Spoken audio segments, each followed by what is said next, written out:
السلام عليكم ورحمة الله وبركاته. اللهم صل وسلم وبارك على سيدنا محمد وعلى آله وصحبه أجمعين. ازيكم حبايبي؟ عاملين ايه؟ ان شاء الله يا رب تكونوا بخير.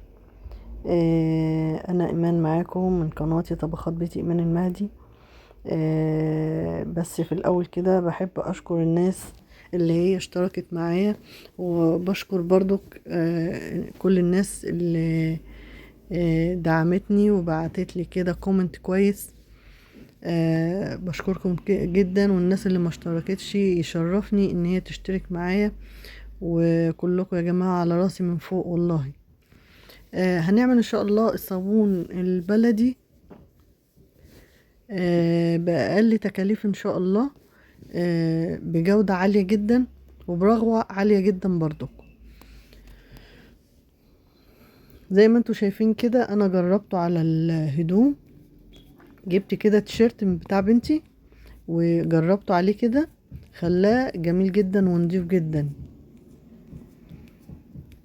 والرغوة زي ما انتوا شايفين اهي جميلة. هنجربه بقى في المواعين. هجيب حلة كده من الحوض مش نضيفة، بس هننزل منها بس بقايا الاكل وكده، بواقي الاكل اللي لازقة فيها وايه. وهندعك بقى بالسفنجة، بس مش هدعكه كمان بالسلكة، سلكة المواعين. هنرغي كده على السفنجة، هتشوفوا الرغوة عاملة ازاي يا جماعة. والله الرغوة تحفة تحفة. بس اهم حاجة في الوصفة ان انت تلتزمي بالمقادير اللي انا هقولك عليها. انا الصابون ده، بس تعالوا الاول كده نشوف هيعمل ايه في الحلة.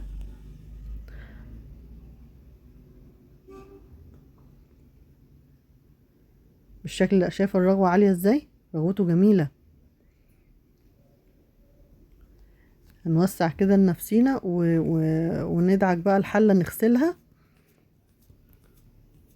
اجيب الحلة ما تقلقوش، انا رحت اجيبها وجاي. جبت الحلة اهو، جيت الحمد لله. هنوسع لنفسنا كده وندعك بقى الحلة دي. شايفة الرغوة بتاعتها عاملة ازاي؟ تحفة جميلة جميلة، وبتنضف وبترجع لمعة الحاجة تاني. يعني الحلة خليتها بتلمع، بتبرق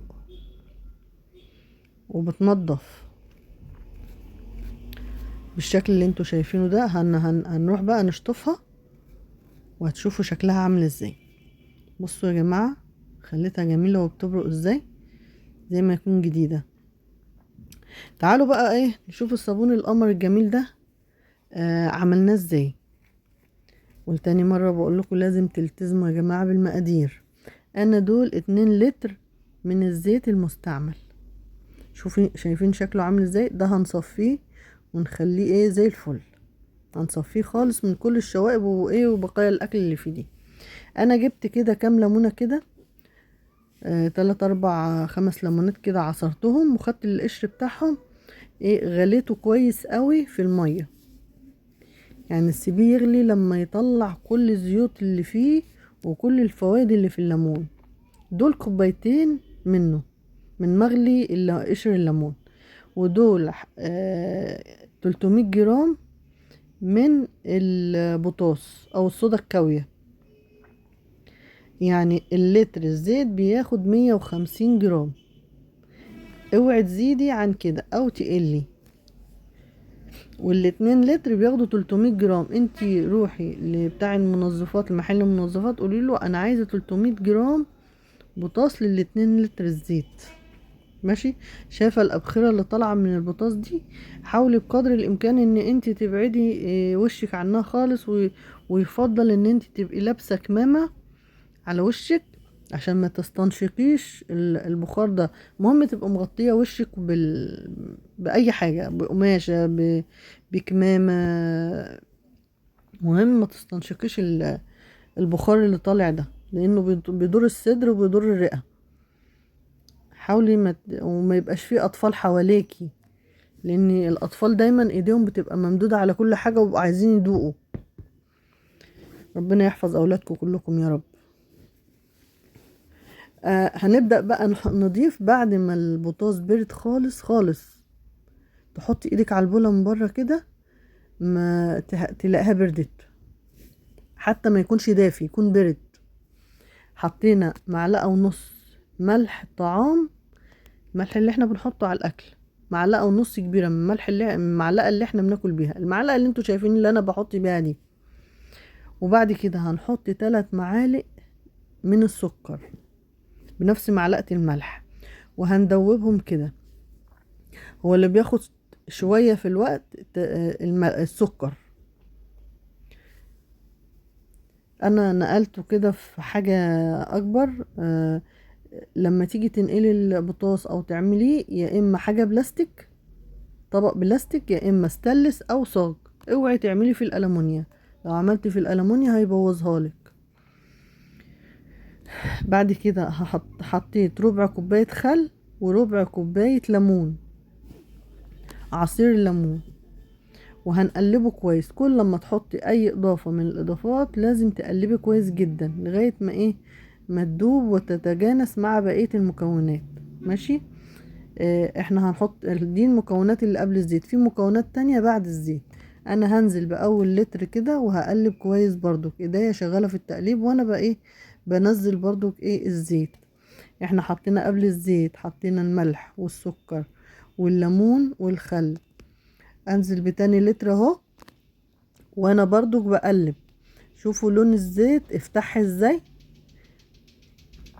وهستمر برضو في التقليب بالمضرب اليدوي ده، وهستمر في التقليب. انا كده فاضل لي 3 مكونات تاني هحطهم. وانا برضو مستمرة في التقليب. انت عشان توفري التقليب دوت، لانه هياخد وقت لو انت هتفضلي تقلبي كده. وطبعا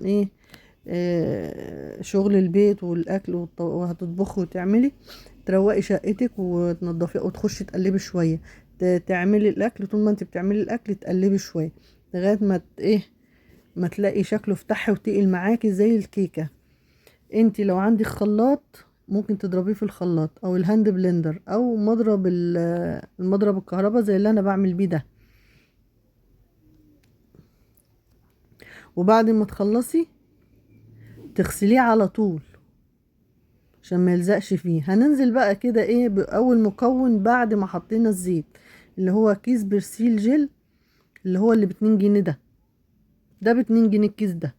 يعني هو اللي انت كل الاضافات عندك معاه ده البوتاص وكيس البرسيل الجل ده. ماشي. هنضرب كده كويس، كل اضافة تحطيها تضربي كويس جدا.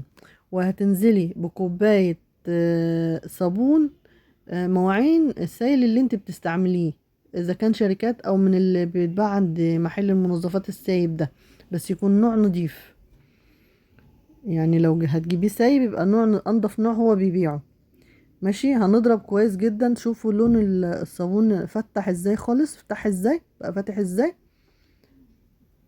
وكل ما تضربي فيه كل ما ما اللون بتاعه هيبقى فاتح.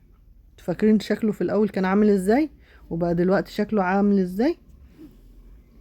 اهم حاجة في الصابون ده ان انت تفضلي تضربي فيه كويس، اضربي فيه كويس لما يستغيث بالشكل ده. كده القوام بقى جميل معايا اهو. هنحط بقى اخر مكون واجمل مكون، ده اللي بصي يعني هو ريحة البرسيل جيل. هي ضيعت ريحة الزيت خالص، ما بقاش في حاجة اسمها زيت خلاص. ماشي. ده بقى لو موجود عندك ما تجيبوش مخصوص يعني. ده زيت اللافندر. زيت اللافندر ده جميل جدا. بيخلي الصابونة ريحتها حلوة، ريحتها لافندر. ولما بتغسلي بالصابونة كده ما بتخليش ايدك تبقى خشنة بعد ما تغسلي بيها. والبرسيل الجيلي بيعمل نفس برضو المفعول، بس احنا بنزود برضو الترطيب شوية. وهتخلي هتلاقي في ايدك بقت فيها نعومة كده حلوة، هتلاقي ايدك ناعمة.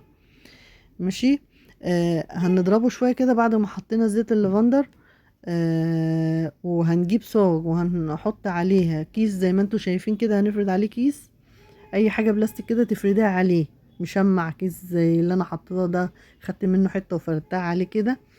وده القوام الصابون اللي لازم توصلي ليه، يبقى عامل زي الكيكة كده.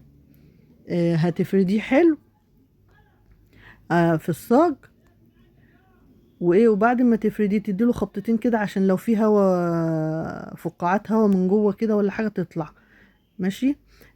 انتي بعد ما تفرديه كده تسيبيه من ساعتين لتلاتة، تروحي تبص عليه لقيتيه ان هو بدأ ينشف، تقطعيه. وايه، لو عرفتي ان انتي تبعديه عن بعضه وتوقفيه كده عشان ينشف من جوه يبقى احسن. لو لقيتيه لسه طري سيبيه كمان ساعة ولا ساعتين، وتبدأي تقطعيه وهو ايه لسه ايه منشفش قوي، عشان لو نشف منك هي ايه هتيجي تقطعيه هيكسر منك. بالشكل ده. هو كده كان ليه 3 ساعات بالظبط. انا هقطعه واوقفه جنب بعضه كده بحيث ان هو كله ينشف. ماشي. هو ده انا بعد ما قطعته كده سبته اسبوع، وايه، هو من اسبوع ل15 يوم هتضيع منه ريحة الفعالية بتاعة البطاطس خالص. وهو بقى كده. ويا رب كده. انا عايزة منكم دعوة حلوة بس يا جماعة والله، ربنا يملى بيوتكم خير وعمار، والسلام عليكم.